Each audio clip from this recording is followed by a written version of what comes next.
একটা আলু দিয়ে এত সুন্দর যে রেসিপি হয় আসলে আমি না করলে ভাবতে পারতাম না। অবশ্য এর আগেওবার অনেকবার করেছি অনেক কিছু, কিন্তু এইটা আজকে প্রথম করব। ওই যে আমি কিছুটা পেঁয়াজ কুচি, তারপরে ধনিয়া পাতা, সামান্য জিরা ভাজি দিয়ে দিলাম আলুর ভিতরে এবং সুন্দর করে মেখে নেব। এবার এখানে সুন্দর করে একটা রুটি করে নেব, তার মাঝখানে একটা গোল শেপ দিয়ে দেব, যাতে আমার যে ডিজাইনটা করব সেইটা করতে সুবিধা হয়। এবার আমি এগুলো কেটে নেব, কেটে নিয়ে সুন্দরভাবে যে ডিজাইনটা করব সেটা করার জন্য আমি কেটে নেব।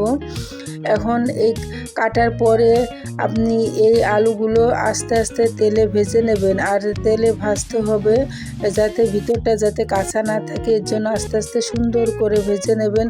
যতক্ষণ এর কালারটা ব্রাউন কালার না আসতেছে ততক্ষণ আপনি ভেজে নেবেন। এটি আপনি যে কোনো সময় করতে পারেন। আপনি যদি আপনাদের মনে হয় যে আলু সিদ্ধ করা কষ্ট, তখন আপনি এক কাজ করতে পারেন, ভাতের ভিতর একটা আলু দিয়ে রাখতে পারেন, যখন ইচ্ছা তখন এই সুন্দর রেসিপিটা করতে পারেন। বাচ্চাদের টিফিন বলেন বা বিকালে নাস্তা বলেন, এটে যখন ইচ্ছা তখন খাওয়া যেতে পারে। একবার হলেও ট্রাই করে